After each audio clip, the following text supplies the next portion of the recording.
voltei para continuar repercutindo aí a vitória do Corinthians no derby de ontem à noite, né, 2-0 contra o Palmeiras, e falar sobre a cabeça de porco que foi atirada no gramado. A torcida do Corinthians que ontem deu um show, né, que empurrou 90 minutos. É impressionante como a torcida do Corinthians faz parte dessas vitórias, né?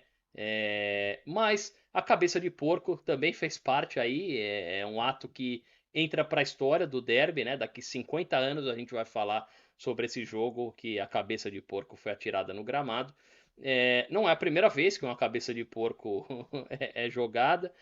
Talvez a mais famosa seja a que a torcida do Barcelona atirou no Luiz Figo, né? Num Barcelona e Real Madrid.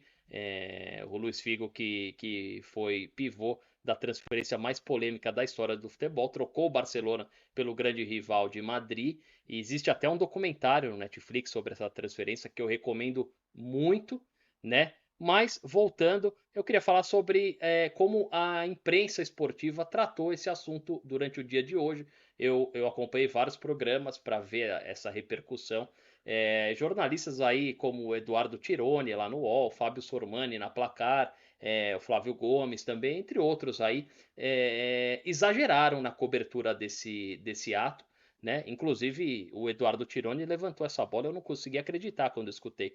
Ele perguntou qual é o próximo passo da torcida do Corinthians, entrar no estádio com a cabeça humana, né? Olha só que bizarro, olha até onde vai o anticorintianismo doentio desses caras, né? A cabeça de porco que foi, já se sabe, foi comprada no Mercadão, num açougue de forma legal, né? É uma cabeça de porco enorme, então imagina o corpo desse porco, né? O corpo desse porco foi vendido para fins alimentícios, né? Como deve ser, e tá tudo certo. Esses jornalistas, que inclusive amanhã, quarta-feira, vão em algum restaurante encher a pança, comendo uma bela feijoada aí com orelha, com língua, com nariz de porco, né? É uma grande hipocrisia também. Parece que todo mundo virou a Luísa Mel aí, ativista pelos direitos dos animais. Peraí, né? Quem não come carne, quem não consome produtos de origem animal, tudo bem, cada um na sua. Quem consome tem o direito também, desde que o mundo é mundo. Então também tem que dar uma segurada aí. Vale lembrar por que, que o apelido do Palmeiras é porco, né? Muita gente não sabe, a molecada aí às vezes não sabe. Em 1969, o Corinthians liderava o Campeonato Paulista, tinha vencido todos os clássicos, e aí o Corinthians, infelizmente, numa de suas maiores tragédias, perde dois dos seus principais jogadores, o Lidu e o Eduardo, num acidente de carro. E foi uma grande tragédia, foi terrível. Lembrando que o Corinthians estava num jejum naquele momento de quase 20 anos, né? Sem títulos. E aí o Corinthians vai à Federação Paulista e pede para inscrever dois jogadores nos lugares dos dois jogadores que haviam morrido. E a Federação Paulista diz que só inscreveria novos jogadores se houvesse um consenso, uma unanimidade entre todos os clubes ali que participavam do Campeonato Paulista. E todos os clubes aceitaram, menos um, o Palmeiras. E aí o Vadielu, que era presidente do Corinthians na época, chamou os dirigentes do Palmeiras de porcos por essa atitude, né? Espírito de porco. E aí o apelido pegou, inclusive no derby seguinte, lá no Morumbi, a torcida do Corinthians levou um porco inteiro, vivo, né? E soltou no gramado para correr no gramado do Morumbi, enquanto a torcida gritava porco, porco, provocava a torcida do Palmeiras. E aí o apelido pegou, né? A gente tem que ficar muito esperto com esses jornalistas e com a agenda anticorintiana deles, né? Esses jornalistas que fazem um grande, né, exageram aí nesse caso da cabeça de porco, mas são os mesmos jornalistas que promovem aí casas de apostas sem problema nenhum, né? Mesmo sabendo que essas casas de apostas e o vício em apostas no Brasil tem destruído famílias, principalmente as famílias mais pobres, né? Gente deixando de comer, deixando de pagar um aluguel para apostar em jogos, né? Além do caso de jogadores, hoje saiu a notícia aí do Bruno Henrique do Flamengo, então não vou nem entrar nesse assunto agora, mas eles fazem qualquer coisa, esses jornalistas, para criar uma narrativa aí contra o Corinthians, né? Hoje, por exemplo, eles falaram várias vezes sobre o estádio do Corinthians. Você vê, no estádio do Corinthians pode tudo, pode jogar tudo, não tem punição. Não é verdade. O Corinthians, inclusive, um dos únicos clubes aí que foi punido por cantos homofóbicos, né? Que acontece em todo jogo, a gente vê em todas as torcidas.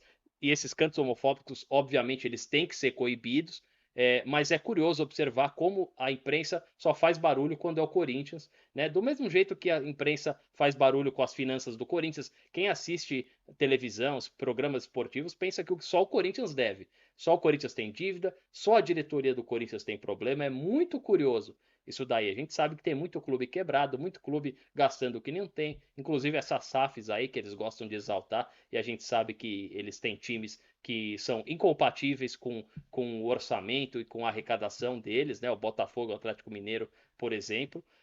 Mas enfim, os jornalistas palmeirenses, são paulinos, flamenguistas estão desesperados. Corinthians incomoda demais. Mas o que importa hoje é que o Corinthians venceu, que o ambiente mudou. Eu estou no futebol, eu assisto futebol há muitas décadas e eu sei que não existe boa fase e má fase que são eternas, que sejam eternas.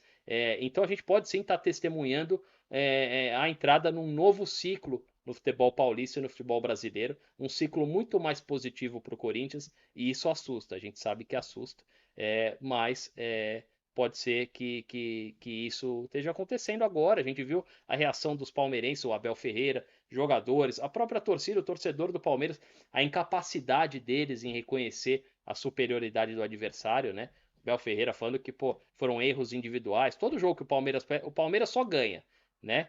O Palmeiras só ganha ou é roubado ou cometeu erros individuais, né? Nunca é a superioridade do adversário. Inclusive o Palmeiras, que nesses últimos anos, com os títulos e jogos aí, que foi muito favorecido pela arbitragem, pelo VAR, virou até piada já, né? É até engraçado. No penúltimo jogo do Palmeiras, ele venceu, ele empatou com o Fortaleza com 2 pênaltis absurdos. Ontem, pênalti no Yuri Alberto, ninguém falou nada também, foi ignorado. O Corinthians ganhou, ninguém reclamou tanto, mas teve um pênalti no Yuri Alberto, enfim.